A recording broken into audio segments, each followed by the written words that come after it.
Hello, in this video we're going to look at the areas of rectangles programming problem from your textbook, and we're going to look at two different ways that we can solve this problem.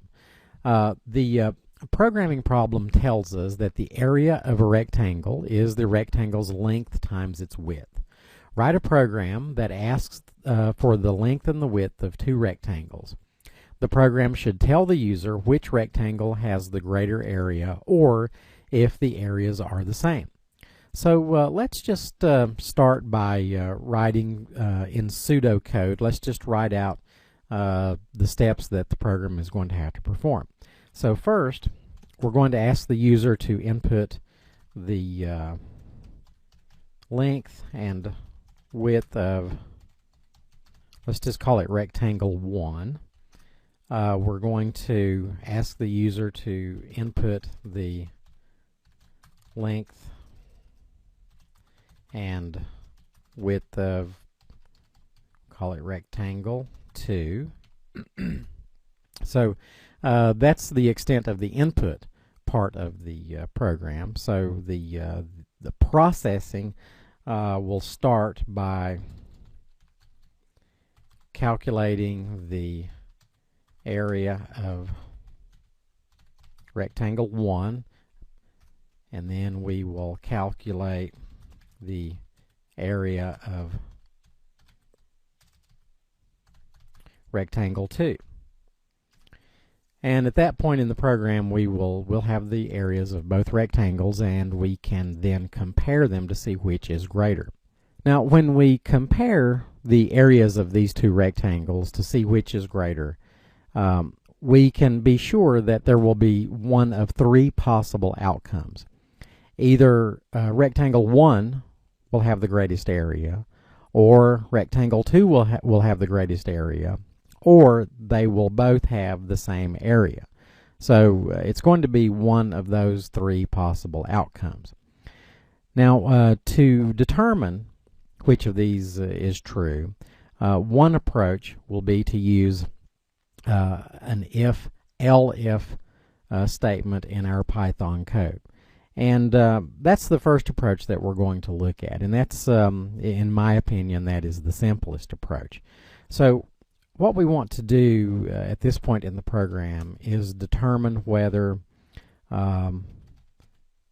let's call it area 1. This is going to be the area of rectangle 1. So if area 1 is greater than area 2, if that's true, then we know that rectangle 1 has the greatest area. Else, if area 2 is greater than area 1, in other words, if the area of rectangle 2 is greater than the area of rectangle 1, if that's true, we know that rectangle 2 has the greatest area. Now, if neither of these Boolean expressions is true, okay, if area 1 is not greater than area 2, and if area 2 is not greater than area 1, well, we know that the third outcome is that both rectangles have the same area. So we'll just have an else clause. We'll display a message: both rectangles have the same area. So this is a fairly good write-up of the pseudocode for the first approach at solving this problem. Now let's switch over to the Python editor and look at some actual Python code.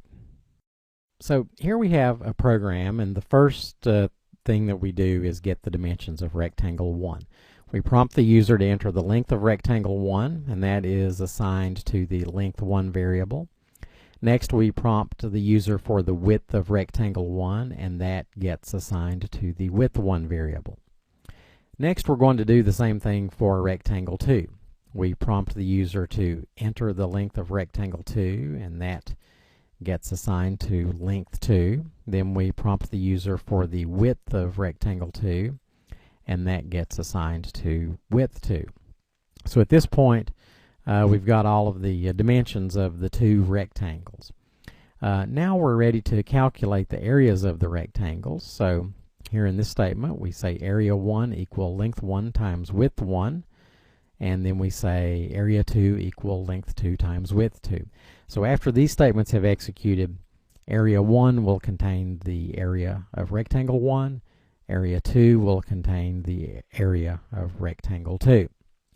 Next, we can determine which of the rectangles has the greater area. And we're going to use, as I mentioned, we're going to use an if-elif statement.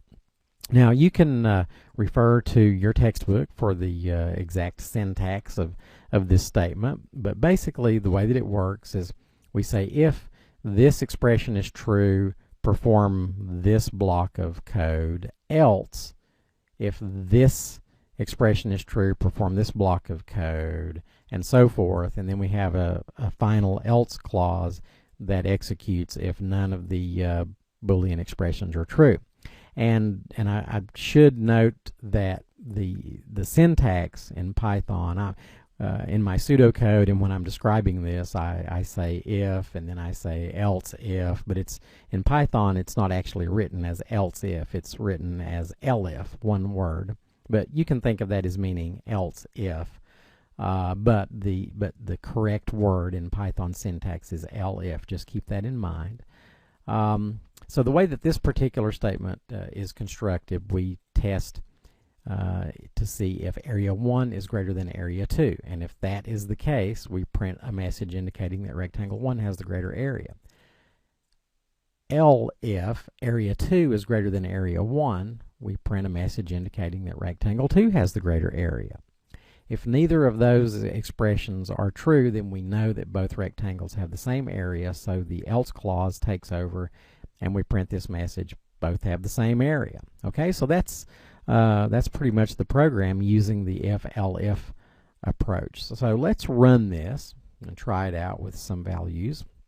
Okay, I'm going to enter 10 and 20. Okay, that's the length and width of rectangle 1. And for rectangle 2, I'm going to say 100 and 200. So rectangle 2 should be reported as having the greater area.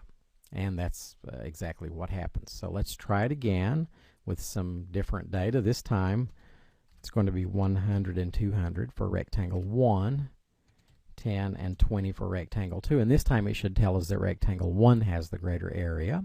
And that's what happened. So far so good. Let's run it again, and this time 10 and 20 and 10 and 20. This time it should tell us that both have the same area. Okay, and that's what happened. So so from these three sets of data, it looks like this program is working. Okay, well, let's look at another approach for solving this problem.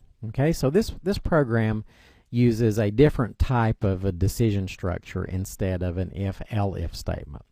In this program, we're using nested if-else statements. We actually have an if-else statement that is nested inside the else clause of another if-else statement. So let's go to the beginning, and you can see that the program starts out exactly the same way as the previous program. We get the dimensions of rectangle 1. We have the same variables. We get the dimensions of rectangle 2, have the same variables. And then we calculate the areas of the two rectangles. Area 1 will be assigned the area of rectangle 1. Area 2 will be assigned the area of rectangle 2. So up until this point in the program, everything is the same. Here we have our nested if-else statements. So let's just see if we can follow along the logic. If area 1 is greater than area 2, if that's true, we're going to print this message saying that rectangle 1 has the greater area. But if that's not true, we have an else clause, else. And then inside the else clause, we have another if-else statement.